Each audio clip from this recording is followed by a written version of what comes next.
Hello, good afternoon.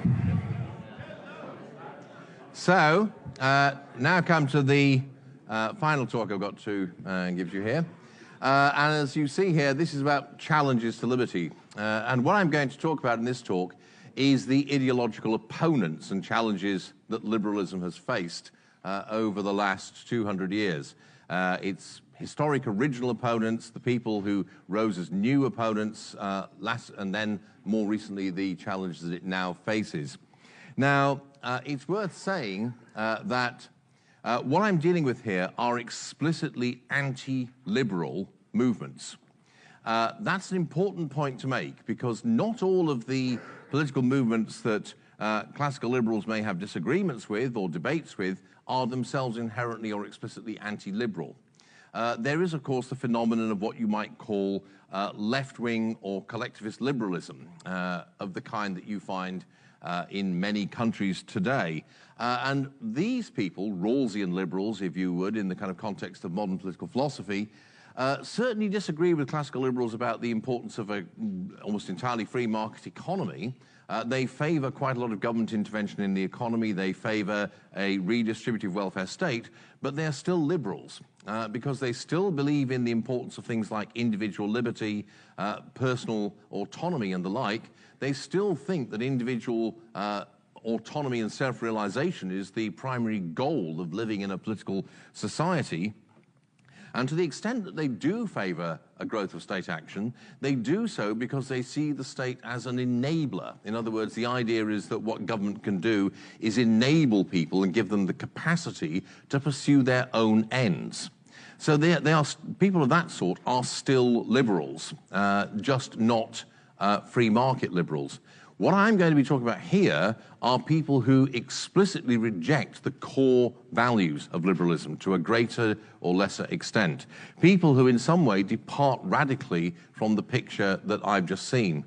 And you'll notice the subtitle there, Attacks from Block Capital's All Quarters, because what you will find is that the attacks on liberalism, classical liberal principles, do not come from one point in the political spectrum only. They come from all over. And it's really a kind of historical illusion to think that they just come from the socialist left. That's because we tend to think that because for about 40 or 50 years after World War II, that was indeed where the main challenges came from. But in fact, historically, as we'll see, they come from several other quarters. Now, the initial opponents of liberalism are, if you like, the people who are responding to the challenge of liberalism by defending the established order. This makes them different, as we'll see, from later opponents of liberalism who are, in fact, reacting against a political order in which the liberals have already gained a lot of victories, brought about quite a lot of transformation. So the historic opponents of liberalism are broadly of two kinds. This chap here is Joseph de Maistre, the great arch reactionary. He is the exponent of the first great historical enemy of liberalism, which is often called throne and altar conservatism. These are people who support and uphold the ancien regime of Baroque Europe. They support absolute monarchy, an authoritative church, controls on freedom of expression through things like the Index Purgatorio if you're a Catholic, or state censorship if you're in one of the Protestant parts of Europe. They support established institutions such as slavery and controls on the movement of, say, peasant farmers, serfs, and the rest. And they do so on the basis of a profoundly authoritarian vision of the world and of human society. For these people, liberty is a profoundly dangerous, not to say impious, idea. They think there is something actually blasphemous about the idea of people asserting their personal judgment. That, after all, is what Satan did. Satan is the guy who asserted his personal judgment against God. And didn't accept what God said. If you ever read Paradise Lost and you read book, I think 6, you have this description of how the war in heaven began, and you have all this account of where Satan is talking to other angels saying, well, this chap, he says he's God, he's created us all. How do we know this is true? And he persuades a whole lot of them, a third of them, in fact, to join him in rebellion. So what that means is that the assertion of individual judgment, individual choice, is seen as being a rebellion, not just against the king, not just against the church, but against an entire divinely inspired and ordained order. Now, obviously, conservatives of this kind are, almost extinct now.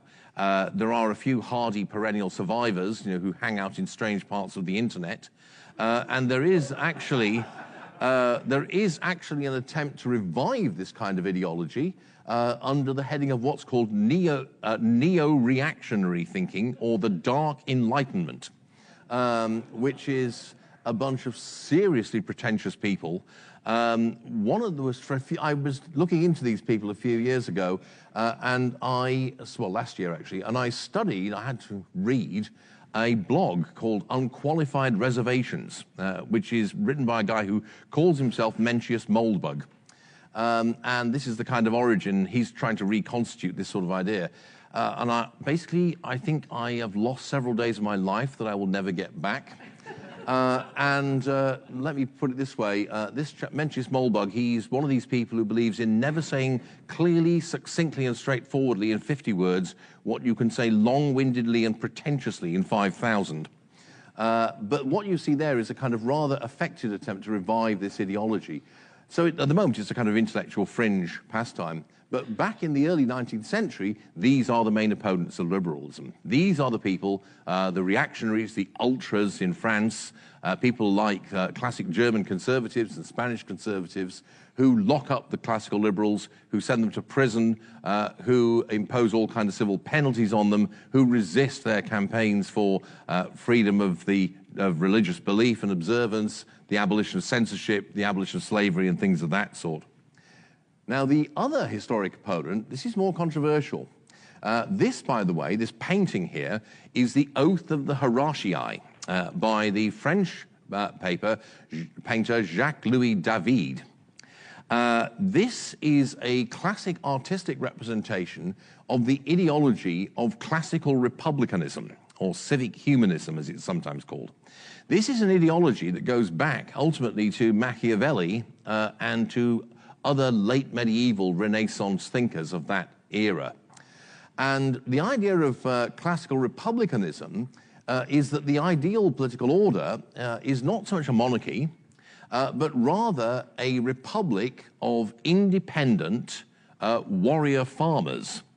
Now, you'll notice several features about the iconography here. You'll notice these sort of dramatic poses. You'll notice the emphasis upon the martial, the emphasis upon the swords. These are all obviously guys who are about to go off and fight. That's part of the ideology of classical republicanism, which is an emphasis upon the values of war, the heroic, the martial, as opposed to the soft, bourgeois, effeminate values of commerce and trade. You'll notice also that the men, David hasn't put them right in the center. They're slightly to one side, but you'll notice that the men are active, dynamic, they dominate the picture, whereas the women who are on the other side are small, like not doing much, they're all looking at each other, they're not active, they are passive. And that's also another key part of the ideology of classical republicanism.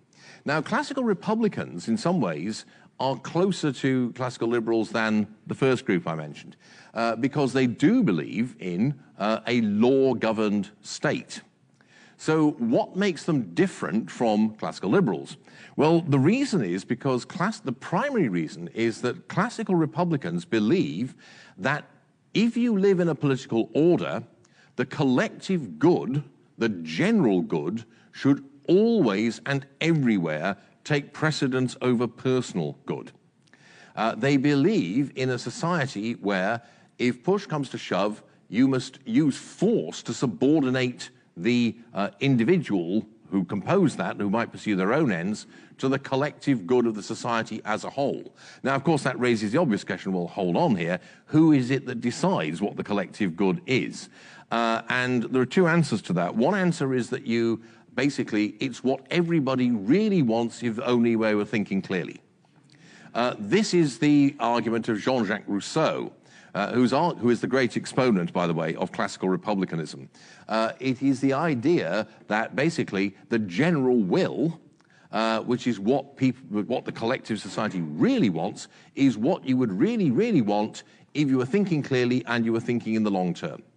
The kind of analogy is, maybe you want to have a cigarette. No, you don't really. You know you shouldn't want to have that cigarette. Your real thinking is that you shouldn't. Therefore, Rousseau says, you can be forced to be free. Because if you are compelled to do something that secretly you know you really ought to want to do, that's not coercion. You're being forced to be free. And that's a very profound part of the classical Republican ideology. And it's a very powerful set of beliefs and ideas. Who are the major exponents of it? Well, the reason why I put up David, apart from the fact that he's a great painter, and this is a very dramatic representation of that ideology, is that David was a Jacobin.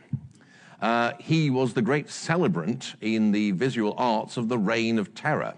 And the Jacobins in France, Robespierre, Danton, Marat, Saint-Just, all the other great leaders of the French Revolution, the Terror, they were motivated primarily by this ideology of classical republicanism. Their ideal state, by the way, was Sparta. And if you think about what Tom said the other day about the contrast between Athens and Sparta, that is very revealing. They would rather have a society with no arts, no science, no culture, but lots of republican virtue.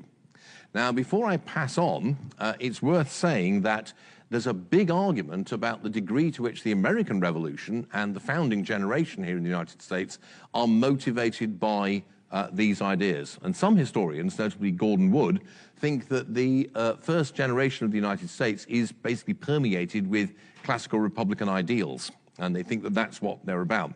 In particular, people like Alexander Hamilton are pointed to as being exponents of this ideology. Now, my personal view is that that's wrong. As I say, this is a very controversial topic, a big historiographical ding-dong about it.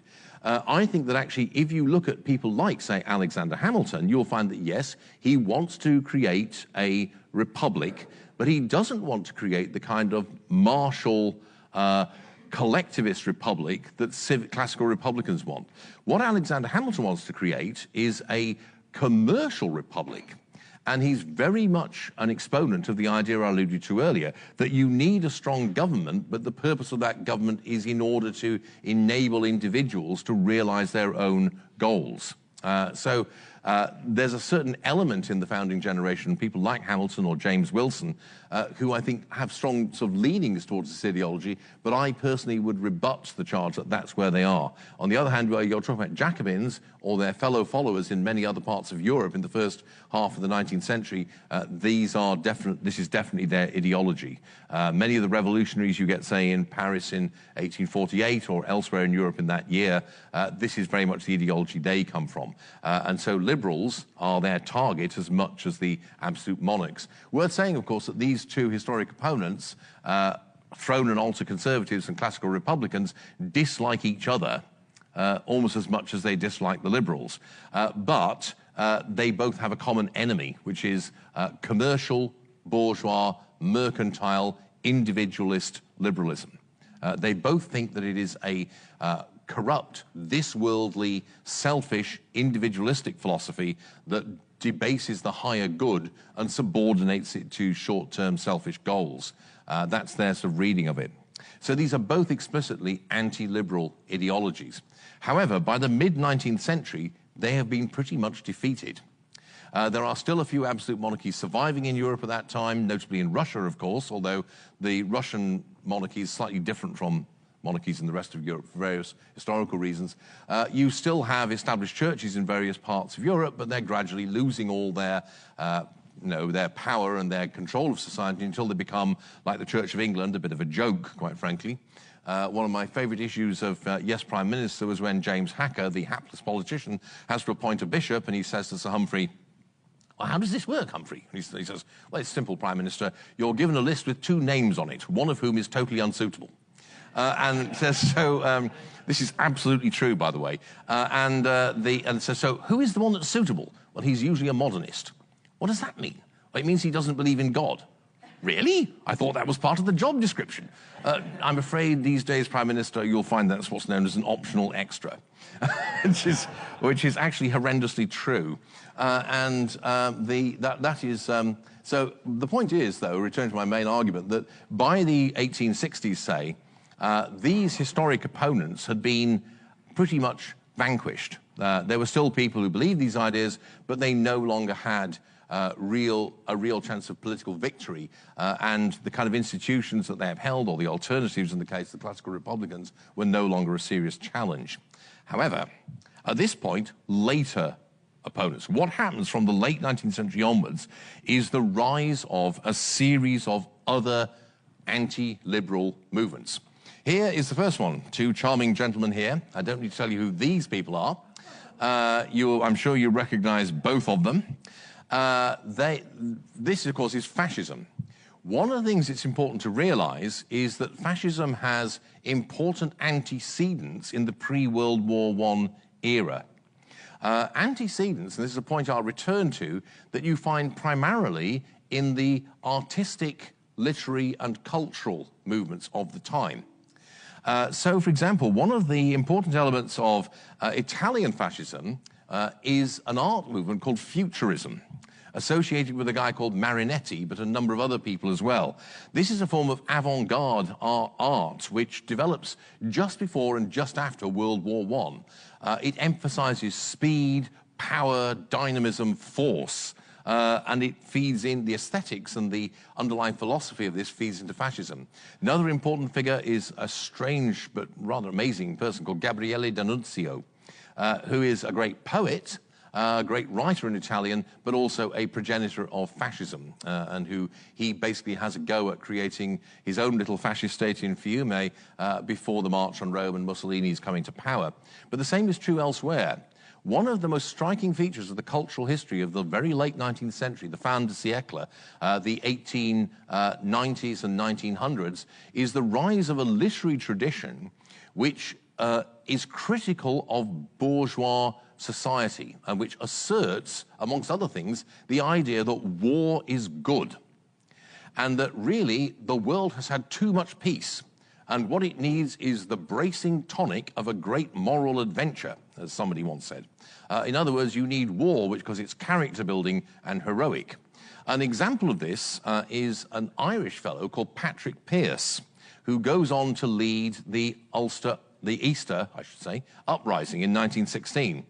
And in 1915, Pearse writes an essay called The Great War. And in this war, he says, how wonderful it is what is going on in Europe at the moment. Isn't it brilliant that we're having this huge war? We were almost ruined and destroyed. We were living in a world where nobody thought about anything except material comfort and material well-being. Now we have a chance for real heroism and sacrifice. And you may think, what a total nut job. And indeed, that is my reaction to this. But that kind of idea was quite widespread. And not just in Ireland. In England, for example, there was a very influential figure, an intellectual called T.E. Hume, well-known poet, writer, critic. He, again, was articulating exactly the same idea before 1914 and then during the war.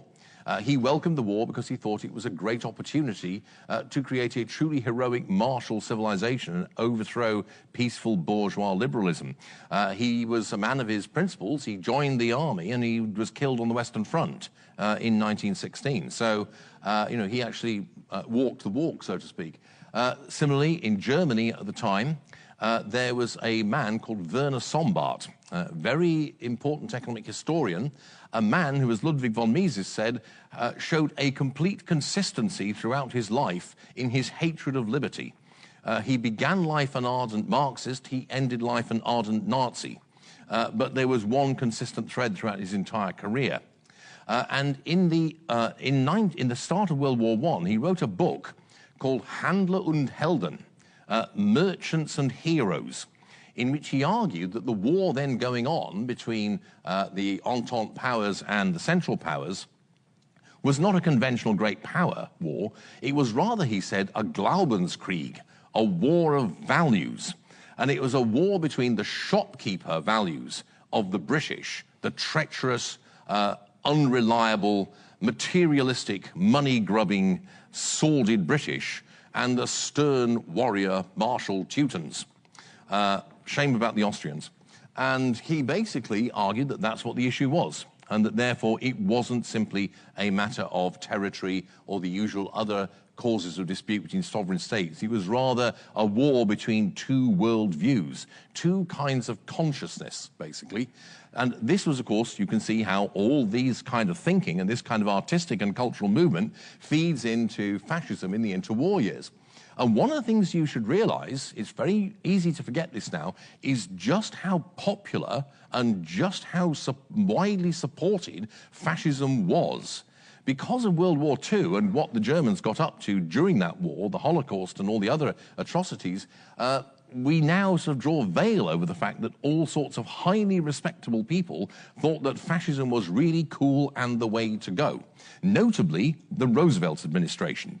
One of the most striking features of the first New Deal, the period between 1932 and 1937, is the degree to which it's based upon imitating Italian models. Mussolini's Italy, the corporate state that Mussolini had set up in Italy, was very much the model for things like the National Recovery Agency with the Blue Eagle and all that stuff, and all of the other programs launched in that first 5 years of the New Deal. And people didn't hide this because there were lots and lots of people in the US and elsewhere in Britain who thought that, Mussolini was a pretty cool chap. He'd made the trains run on time. Famous line. They thought he'd turned the Italians into an effective state, which everyone thought was a minor miracle.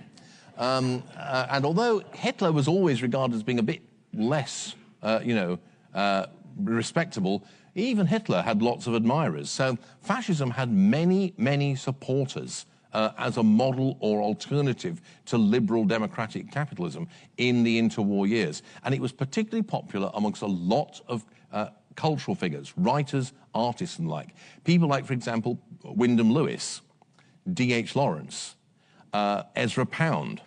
These were all open fans of fascism, and they admired what they saw as the fascist challenge to bourgeois liberalism. Then, of course, there's this alternative, global communism. This was something which, again, appeared at the very end of the 19th century, just before World War I. It's important to notice, by the way, that there's a crucial distinction between this anti-liberal ideology and classical Marxism. When people these days say, oh, I'm a Marxist, well, two things to say about that. One of them is I think the great majority of these people have never actually read a word of Marx. That's my experience anyway. The other thing about them is that they're actually Marxist-Leninists. If you are an orthodox Marxist, then what you think is that history is naturally and inevitably going to lead to the replacement of capitalism by socialism. So if that is the case, why do you need politics? It's going to happen anyway, isn't it? So why do you do it? And indeed, that is the view of classical Marxists, people like Karl Kautsky. Their view is what you want is for capitalism to reach its highest possible stage of development. So you don't want a welfare state.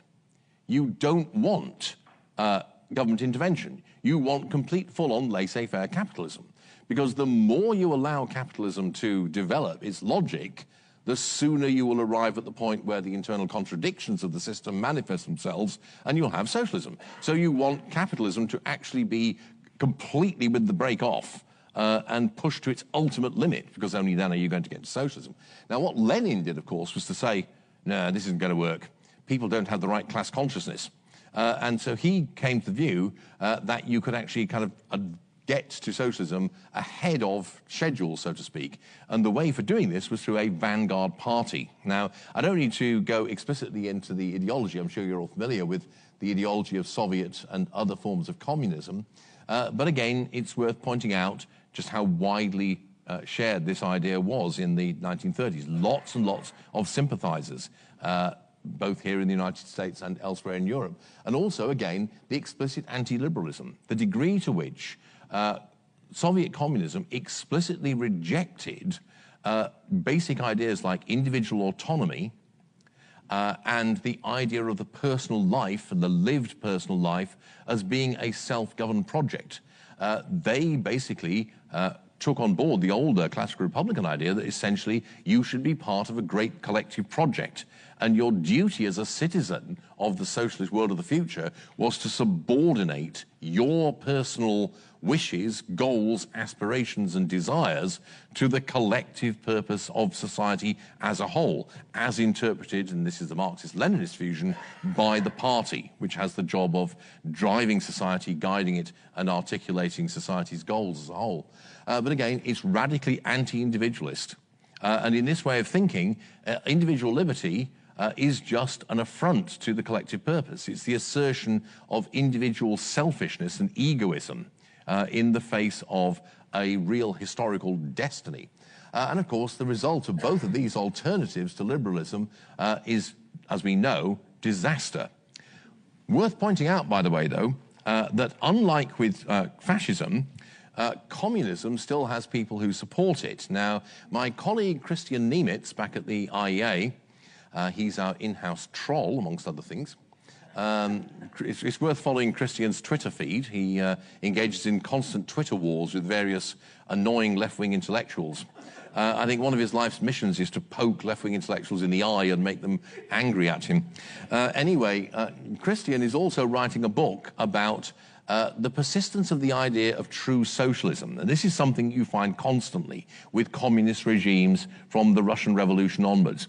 What you find is people from liberal societies who visit a communist regime and they come back saying what a brilliant place it is and how this is the future. This is true socialism. Then a few years later, it turns out the whole thing is a disaster. Millions of people have starved to death or been murdered, or probably both, some combination of both. And at that point, what you say is, it's not true socialism. Now, that's why. How do we know it's not true socialism? Well, because true socialism wouldn't lead to these bad results.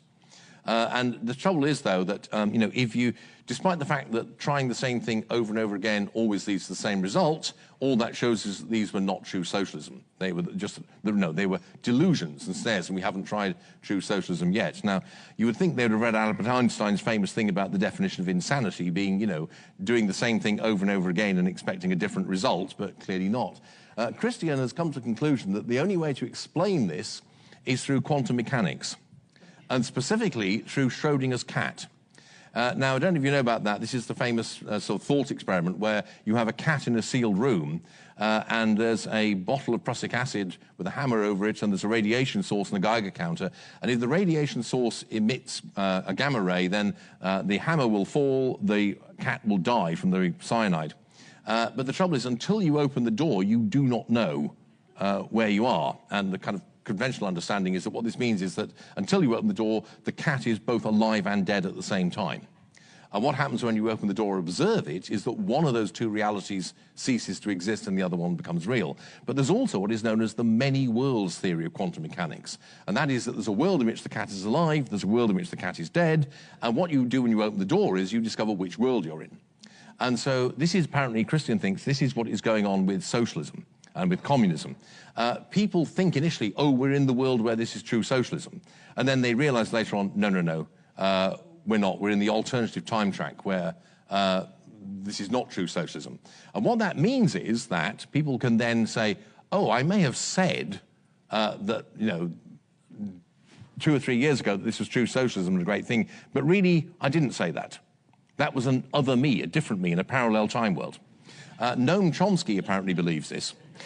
Because a few years ago, he had a thing about what a great thing Venezuela was and how Chavez was creating the world of the future. And a few months ago, he had an interview in which he said that, basically this is just state capitalism and it's a disaster. I always thought this. I don't know how he has the effrontery, given that he's there on record and on YouTube as having said the exact opposite. But like I say, apparently he thinks that that's a parallel him in a different space-time continuum. And that's how he can explain this. But what is quite striking, being more serious, is the degree to which, unlike fascism, this particular alternative persists and still has an amazing number of people who support it, who think that, well, it just hasn't been tried properly yet. We should give it another shot. There are limits, it would appear. I think there are almost nobody who thinks that North Korea is the way to go. But it is amazing the number of people who think that Cuba is a great place to go. Not that I noticed them queuing up to get Cuban passports and go and live in Havana. Now, it's worth saying, though, that because of both World War II and the Cold War, once again, these two other opponents were defeated. Part of that, and particularly the defeat of communism, involved systematic intellectual and political alliances between classical liberals, moderate conservatives, and what you might call social democrats. That was a large part of the great intellectual and political project of the CIA during the 1950s to produce a kind of unified anti-communist, anti-totalitarian front between different kinds of liberalism, if you will, moderate conservatives, classical liberals and social democrats, who did share the common idea that individual self-realization and liberty is the way to go, even if they might disagree about what the best way of doing it was, and who had a common opposition to the explicitly anti-liberal and totalitarian ideology of communism. And so this was largely effective, I think. And so, although, as I say, there are still some people, communists, mostly in American universities, and universities elsewhere, it's no longer, as I say, the kind of major threat that it was in the central decades of the 20th century or after. But does that mean that now we've entered into the sunlit uplands? Well, clearly not, because we now have other ideologies. Well, Russia is no longer a communist state, it's something else. Russia is a kind of neo-Tsarist state, I would say. I don't think it's a communist state in any meaningful sense of the term. China is an interesting case. China has morphed or developed into a rather strange kind of formation which combines a largely market economy with a ruling communist party. What it doesn't have any longer is the desire to spread the ideology worldwide. The Chinese pursue conventional great power politics. This is a different ideology. As it says here, pure good, all in one package. This is the ideology which has been actually the most pervasive and probably effective opponent of classical liberalism until very recently. Progressivism, as it's called in the United States, is an extremely powerful ideology. Not that it has much support amongst the wider public. The essential core element of this is the idea of technocratic managerialism.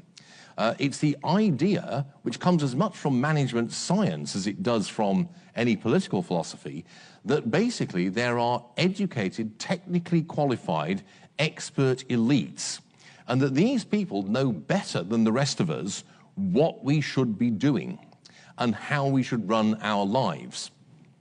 And therefore, the way to make everybody really happy, really fulfilled, is to allow these people to control and decide our lives for us. Now, you think about famous dystopias.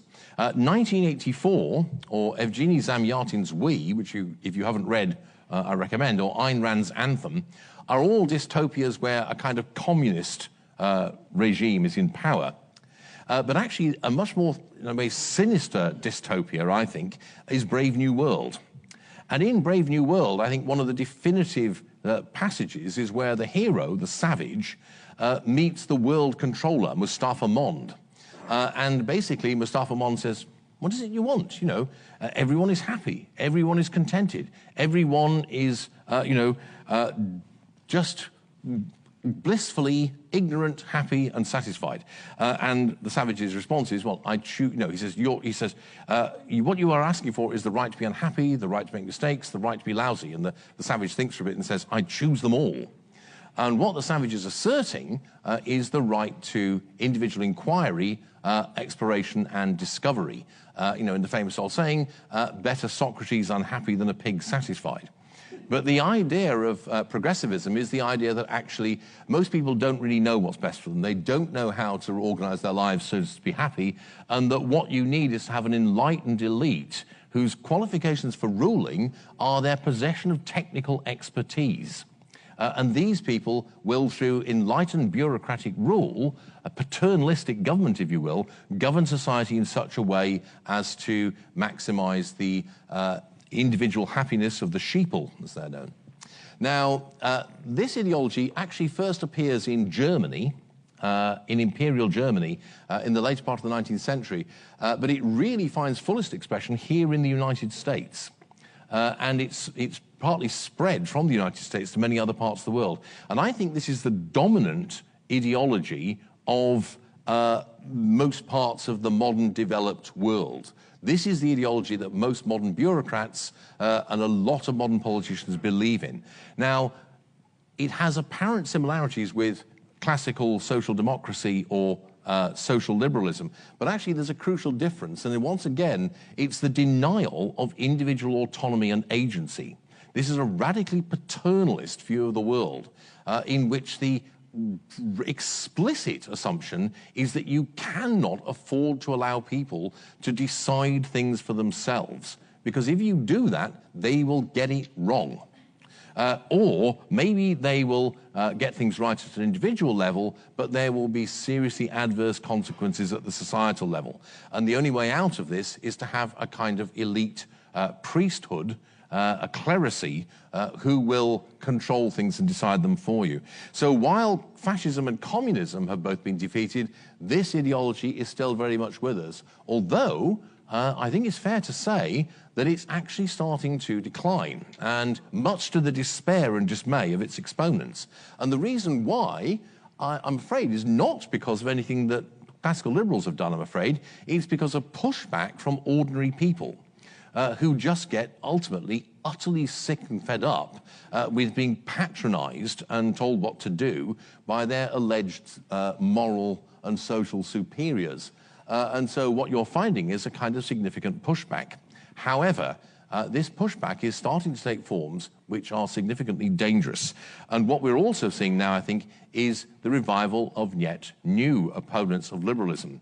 And I now want to talk about where we are now. So what is happening is that a number of things are happening. We're seeing the appearance of new opponents, which, if you like, are arising apparently like mushrooms out of the ground after a rainfall to challenge liberalism quite explicitly. Now, you might say that these are actually a kind of resurgence or revival of old opponents, that this is actually a resurgence or revival of classical militant socialism stroke communism, or even of fascism. But actually I think that's misleading and mistaken. Just as there were elements of absolute right monarchy and classical republicanism in later fascism and communism, so there are indeed elements of those earlier mid-20th century ideologies in these new anti-liberal political movements. But there's enough in them that is genuinely novel that it makes sense to think of them more as new challenges. And what I think is going on at the moment is that there is a shift taking place in the focus of politics. Now, I have a whole separate talk about this, about my thesis that most developed countries at the moment are undergoing a realignment of politics.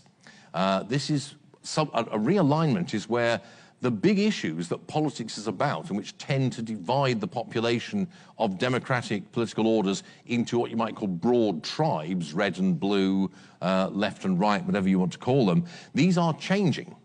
Now, for the last 50, 60 years, the really big issues, maybe even longer than that, the really big issues have been mainly about economics. The big dividing line has been free markets on the one side versus greater or lesser degree of government intervention on the other. That is still there as an issue, undoubtedly, as we shall see. But there's a new issue arising, and this is an issue of the politics of identity. I think that increasingly in most Western societies, there's an emerging division between, you might almost say, two temperaments, basically. Between, on the one side, people who, as the British political scientist David Goodhart put it, are very much attached to somewhere, as he puts it. People who are very much attached to the traditional, the familiar, the local, the particular, and who find the kind of changes that technology and globalization are bringing about in the world today as threatening. They perceive a lot of these changes, including ones that benefit them economically, as damaging and a cause of loss rather than as being something to celebrate.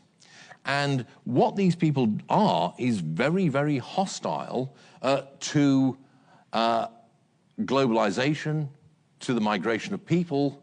They're very hostile to a global free market order in which you get free movement of capital, free movement of investment and things of that sort, free trade in goods and services.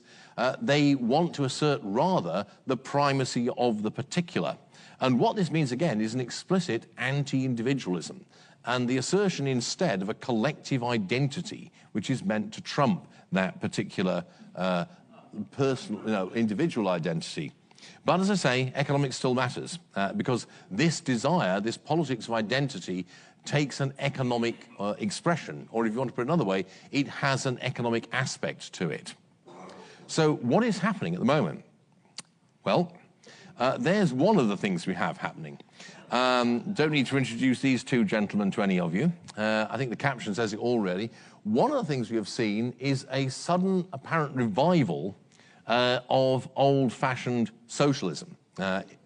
Here in the US with Bernie Sanders, over in the UK with Jeremy Corbyn, also in France, say, with Jean-Luc Mélenchon, who was one of the candidates for the recent French presidential election, elsewhere in Europe as well, with people like the Podemos party in Spain, the Syriza party, which is currently the governing party in Greece, and the like.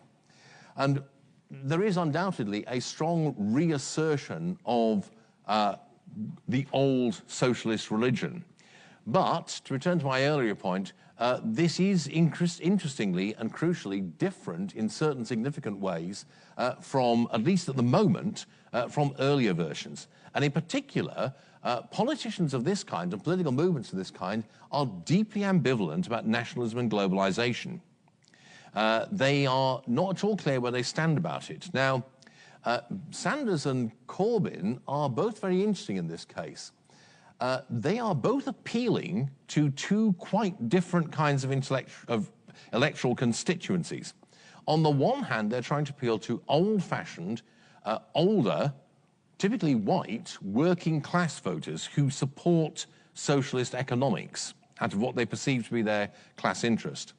But they're also appealing to a new and different constituency of younger, typically highly educated, university graduate, metropolitan voters who live in major metropolitan cities. Now, the first group of voters are strongly supportive of socialist economics, but culturally very traditionalist and conservative. Whereas the second group of voters certainly agree with the first lot about economics, but they're actually culturally very radical. And they're committed to a very radical form of identity politics, which is explicitly opposed to ideas of conventional and traditional patriotism and national identity. So at the moment, Jeremy Corbyn is trying to ride two horses at once, I would say. He's doing pretty well, I have to say, but it seems to me that that's a very difficult electoral coalition to have together. And it's a contradiction in the ideology, because what you have is an ideology that combines radical economic collectivism with a form of social pluralism. And it's very hard to combine those two things. That was not a problem for orthodox communists in the past, because they didn't believe in the social pluralism. This kind of new left, if you will, does, and I think that's an incoherent position eventually. It's also going to be an incoherent position politically, ultimately, I think, but we'll see about that. We'll have to see how that works out. Bernie Sanders also illustrates this. If you look at the kind of line he took during his unsuccessful attempt to get the Democratic nomination, before he was totally stiffed by people in the Democratic Party, although something we would not have known were it not for the wicked Russians. What you'll see is that he very carefully and consciously made his message almost entirely about economics. He did not appeal to the cultural radical agenda of most of his followers. And that was very astute on his part. There are two reasons for that. One is he doesn't believe it, actually. I think if you look at his own record, voting record, and what he said in the past, he doesn't believe that stuff. But also he knew perfectly well that that would weaken his appeal to the other kind of voters that he wanted. But this is definitely one challenge that liberalism faces. Socialism and ideas about socialism which we thought were maybe put in a box and with the lid nailed down, maybe with a stake driven through its heart, it's like that Hammer House of Horror movies where no matter what you do to Dracula in the previous film, he always makes a comeback. So there's something of that going on. On the other hand, what we also have, particularly in Europe, is this. These are the logos of populist parties throughout Europe. Now, there's a kind of wide range of positions here. Some, like UKIP or the Front National, are relatively on the more sort of like moderate end of this. Some of the other parties you see there, like Jobbik, for example, these are Nazi parties, basically. Jobbik is the second biggest party in Hungary. And they're a fascist party. There's no doubt about that. By the way, you'll notice, if you look at that map, they've got the party logo superimposed on a map of Hungary, but those of you with any knowledge of history will realize that's a map of Hungary as it was before 1919. So incorporating all of Croatia and a big chunk of what is now Romania and Slovakia. These modest ambitions, you might say. And so you'll notice that this is a phenomenon that's happening all over Europe. And it's not just Europe. Here we have, I think this is a takeoff of a famous communist-era propaganda poster. And there you have, of course, I don't need to tell you who the chap on the left is. You've got Marine Le Pen in the middle. And then the chap at the end is the current Hungarian Prime Minister, Viktor Orban. Now, Orban has been in power in Hungary for quite a few years now, most of that time with a two-thirds majority in parliament. He recently lost his two-thirds majority through a parliamentary by-election, which is the first setback he's received for quite a while. Orban explicitly states that the kind of political movement that he and other people, like Marine Le Pen, are trying to create is an anti-liberal democracy. And what Orban has made very clear is that the politics that he and these other populists represent is one that is explicitly, overtly, and centrally anti-liberal.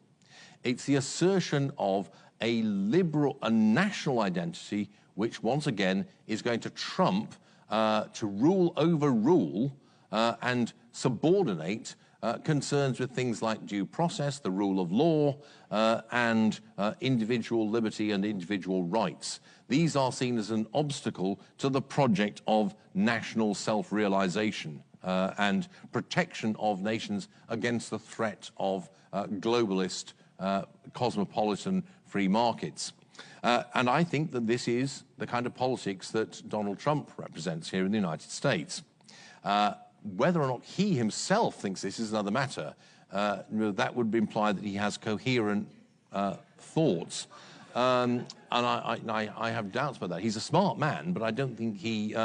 it's very dangerous to think that he's not a smart man, by the way, or that he's not in control of a lot of what is going on. But it's not clear to me that he has a completely worked out political philosophy, shall we say, which Viktor Orban clearly does, and I think Marine Le Pen does as well.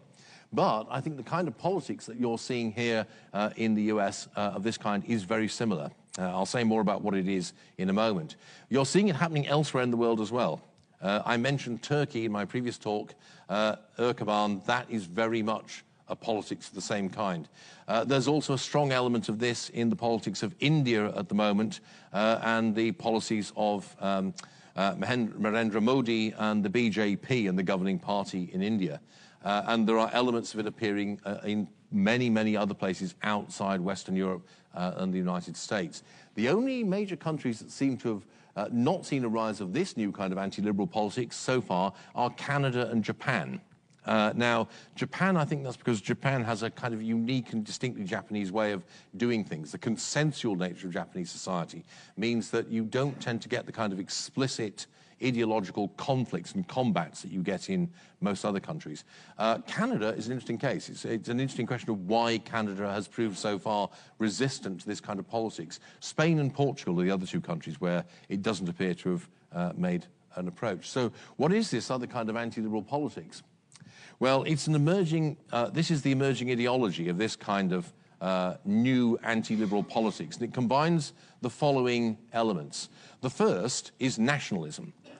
This is a politics which emphasizes nationalism, national identity, national particularity, and is explicitly opposed, as it says further down, to globalism and cosmopolitanism. The second thing is collectivism.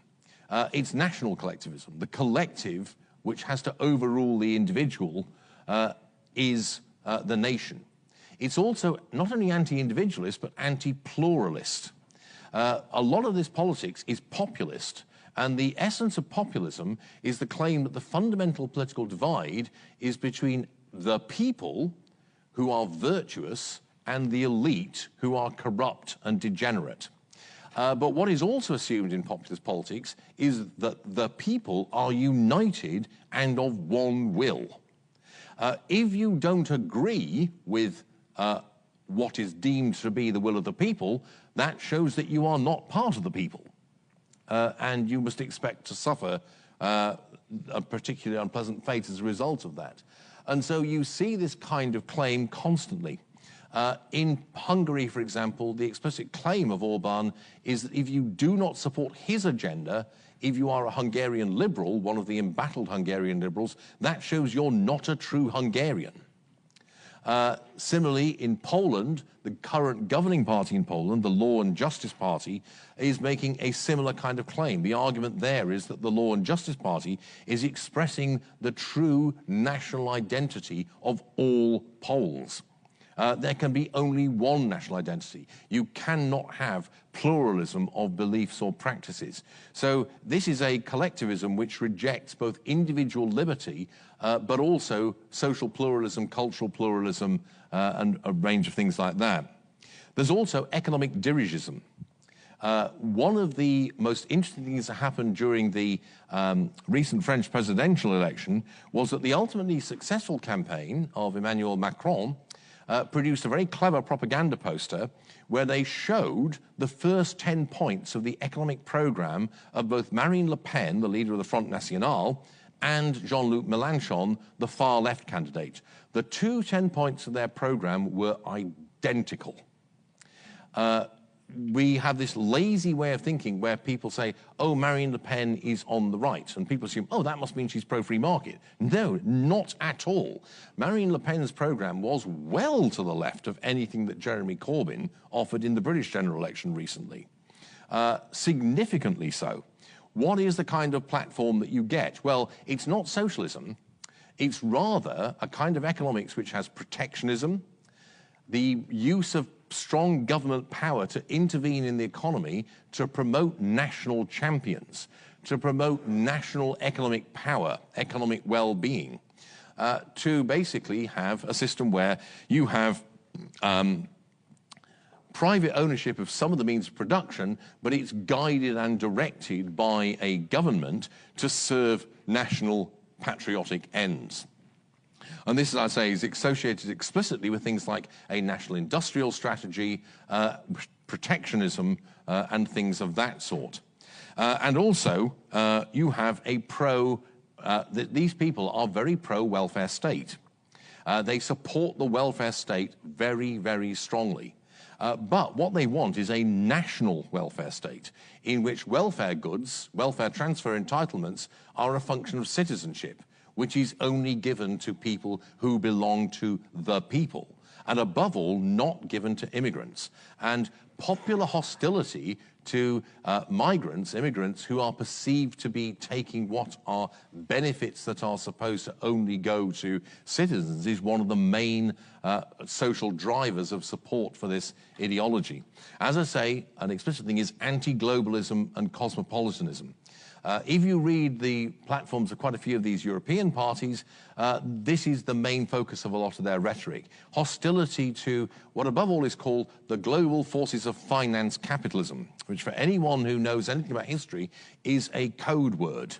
It's a coded expression, which is meant to refer, of course, to a particular ethnic group. And do not think that the people who are using this don't know that. This is just a way of putting across a particular message without being so crass as to say it explicitly. But also it's the belief and idea that we're living in a world which is dominated by finance, by deracinated, cosmopolitan people at companies like Google or the major financial institutions and corporations who are destroying and undermining national identity. And also, finally, the last 2 points on this list, this emerging ideology combines traditionalism with social and political authoritarianism. By traditionalism, I mean support for traditional sexual, cultural patterns of behavior, and the idea that the state should enforce these and not allow individual liberty in these areas. Now, if you look at that combination of values, you might say, why not call this National Socialism? But, you know, of course, that title has been claimed. You know, I think something like national collectivism or national populism is a good term for it. And this is an ideology which is rising very, very rapidly in country after country. You are constantly going to read reports that it has passed its peak, it's died. Do not believe this. I wish this were true, but actually it's not. In Germany, for example, they had an election just recently. Before it, everyone was saying, oh, the Populist Party in Germany, the Alternative for Deutschland, it's passed its peak, it's only going to get 5–6% of the vote.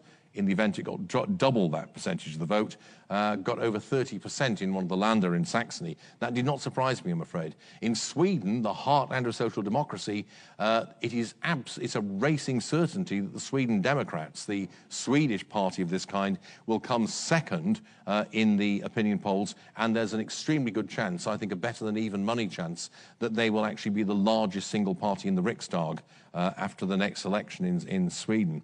So this is an ideology on the rise. Now, what I meant, this refers back to the thing I mentioned earlier, which is that there's a temptation to think that all of the attacks on liberalism come from either the managerialist progressives or from radical leftists like communists. But actually, historically, that's not been true. Historically, liberals have faced opposition from a whole range of anti-liberal positions, and actually, increasingly, many of the most dangerous threats to liberal values, liberal principles, and liberal institutions are coming not so much from the socialist left, even though that is experiencing something of a revival in various ways, but rather from this emerging new ideology of the populist right. And what I would finally conclude by saying is that there's something going on below the radar in this part of politics which I want to draw your attention to.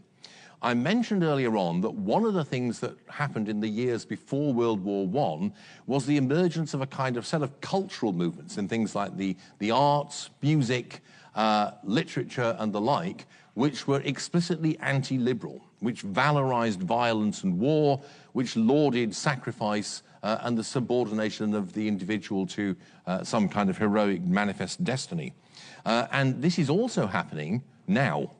There are many people out there who are concerned to promote an explicitly anti-liberal position through what they call metapolitics.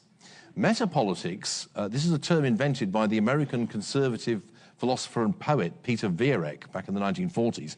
Metapolitics is the kind of pre-political layer of social life. It means things like attitudes, sensibilities, sentiments, things which themselves are not political, which find expression in things like music, the imagery of the fine arts and sculpture and literature, but which in turn lead people to view the world in a particular way and to see the world through a particular kind of prism.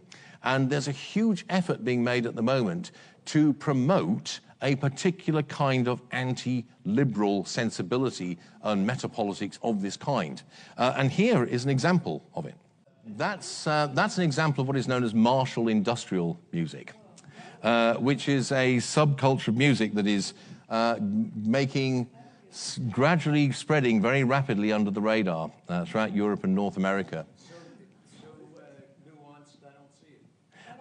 Well, this is what I mean by it. What is this about? Well, look, for example, at the imagery associated with that. What is the image about? That image is about force, domination, aggression, and a vision of the world in which the only question is, are you the man on the horse with the spear or the guy who's the lion that's about to be speared there? Another thing which features commonly in this genre and this whole metapolitical project is the use of imagery drawn from the Roman Empire and the emphasis upon power and a hierarchical, dominant form of politics. The music is martial. It's about warlike qualities. It's about collective mass experience. And this is not actually as overt and in your face as much of it. I could have played you a track, I was thinking of doing it, by a band, a Czech band of all things, called Arditi, sorry, Scandinavian, it's Swedish, Arditi, which involves, amongst other things, a big sample of a speech by Nicolae Codreanu. He was a Romanian fascist from the interwar years. They sample part of his speech in this. To give you an idea of what Codreanu was like, he founded a political party called the Legion of St. Michael, or the Iron Guard, as it was called. And even Hitler thought he was a bit extreme.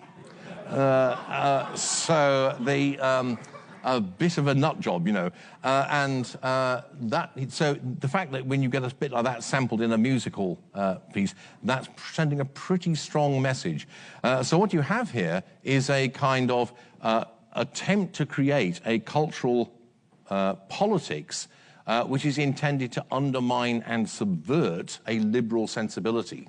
And they quite explicitly look back to people like Marinetti and the Futurists and the other parts of the avant-garde in the late 19th century. So I will conclude by saying that that is something basically to bear in mind. So liberalism has got new challenges and new opponents. And I think what is important is that we understand where these people are coming from and what their underlying beliefs and ideas are, because only if we do that will we be able to effectively rebut them and ultimately defeat them the way previous challenges were defeated and seen off. So at that point I'll stop.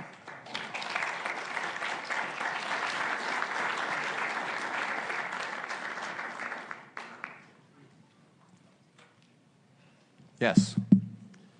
Fantastic. Thank you so much. Unrelated, Mussolini, as regional governor, managed to kill my great-grandfather and great-grandmother when he was a regional person in northern Italy. So some of your pictures bring back some memories that I've heard all my life.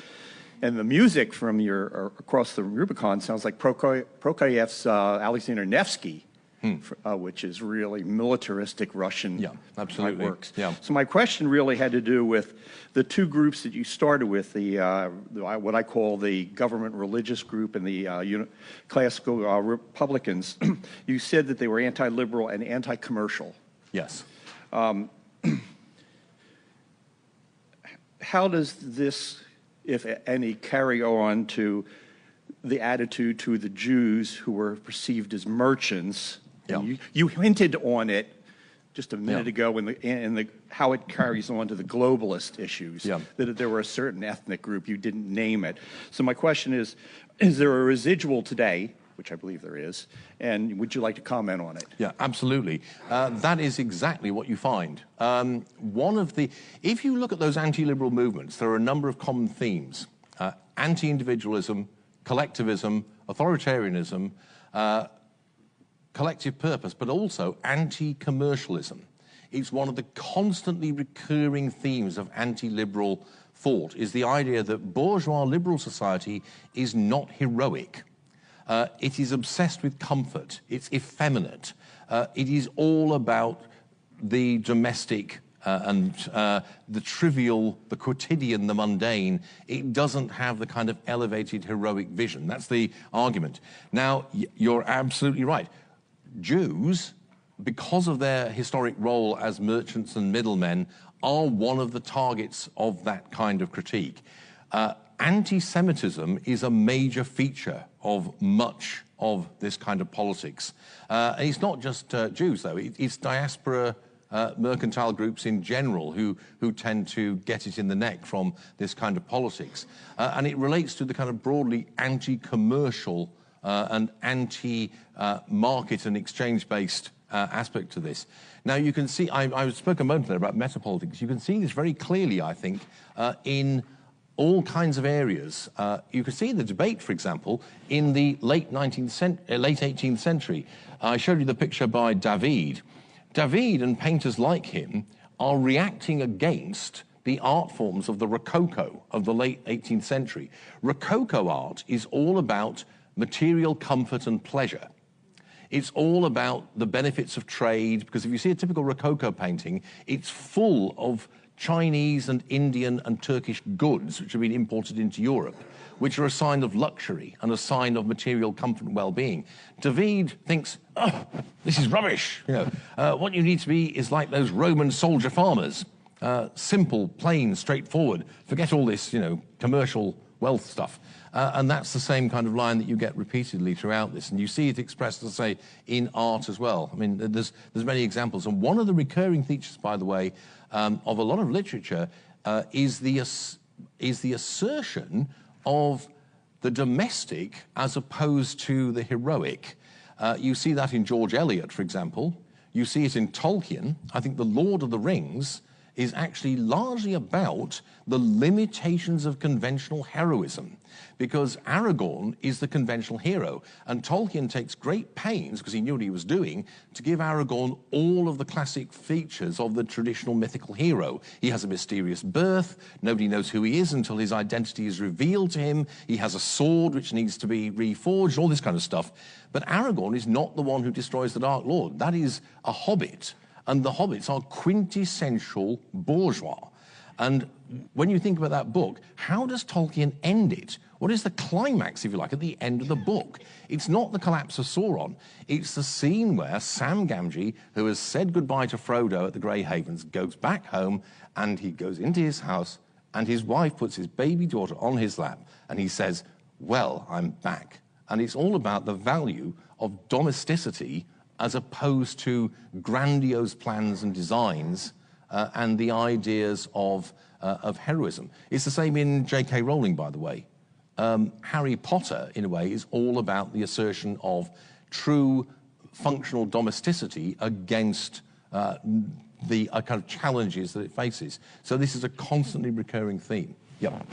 I wanted to comment on your analysis of progressive movements that are currently growing around the world, and posit the possibility that there's a distinct difference between the state of the progressive movement in the populist movement in the U.S. versus those European countries, where they all have a clearly laid out ideology with party platforms and so on. And I would argue that the populist movement, as it's so far demonstrated in the U.S., has no such ideology thought through, and many of it in its basis may be more based on the suppression of economic liberty that we've experienced over the last 8 years with progressive government, as opposed to and you can't have individual liberty without economic liberty. So could you comment on whether maybe it's not the right time to say it's exactly the same as the European, but more of a reaction to progressive government that we've had the last 8 years? I'm afraid I don't think that's true. I would like that to be true, but I don't think it is. First of all, you say you don't have explicit party platforms, everything's like much more ad hoc individual. That's the standard way American politics works. That is one of the differences between politics in the United States versus politics in Europe. It's partly a function of having a first-past-the-post electoral system, where you don't have differentiated ideologically particular parties. You have large, loose coalitions of parties, the Republicans and the Democrats, which have to try and appeal to a wide range of different ideological or political positions.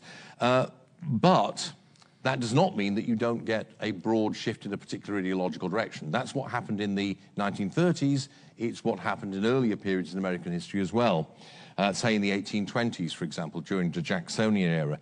And also, within the populist movement in the United States, there are people who are ideologues, people who do indeed have a worked-out political philosophy, people like Steve Bannon, for example, others like him.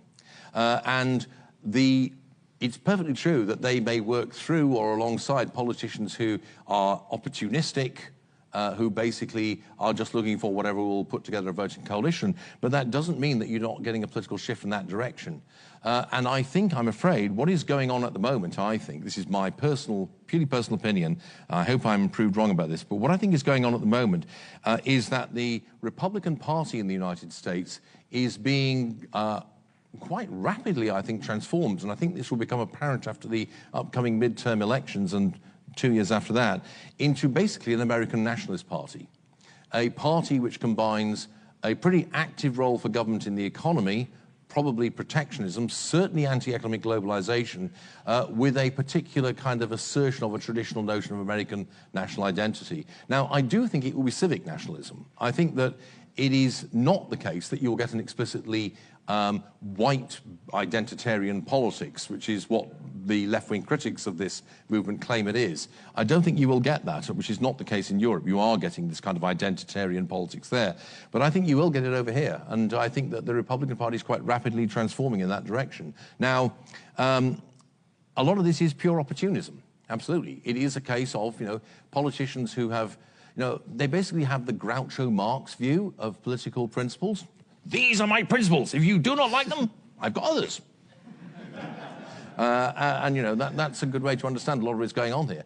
But there are genuinely principled people who have very bad ideas. And I'm afraid, I think that this is what's going on. Now, on the other hand, to be more hopeful, what I implied was that the kind of movement that's represented by Bernie Sanders over here, by Corbyn and the Labour Party back in the UK, is ideologically and, more importantly, electorally incoherent. And what I think is going to happen, not in the next presidential election, but probably in the couple of years after that, is that there will be a major kind of realignment in politics. And I think you're already starting to see this with the really quite deep divisions in the Democratic Party here in the United States between what are increasingly self-defined as liberals and progressives. This is couched too much in terms of personalities for my liking, Sanders versus Clinton and all that kind of thing. I think it reflects some deep divisions of both sensibility and ideology. And I think that there is going to be a kind of major realignment of that kind.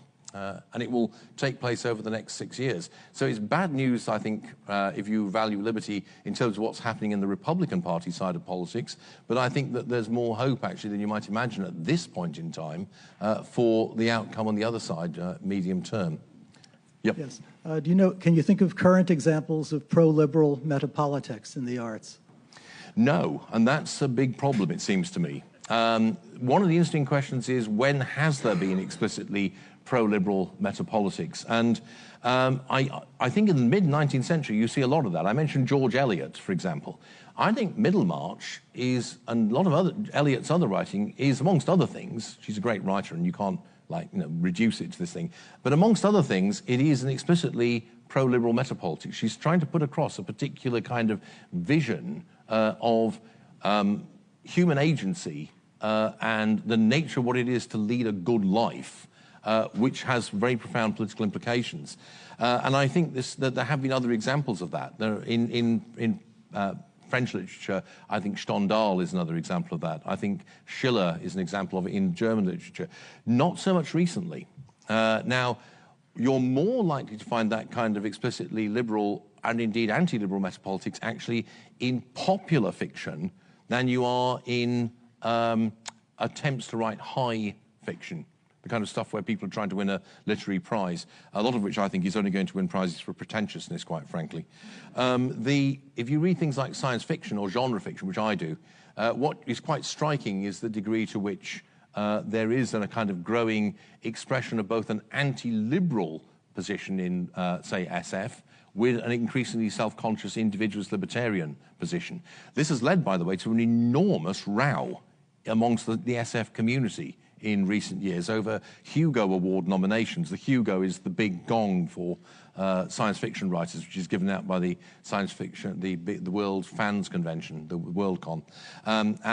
There's an enormous ideological conflict going on amongst SF fans. And you might not think, how can stories about galactic empires get people upset on ideological grounds? Well, actually, quite easily. And I think that's where you can begin to see the start of it.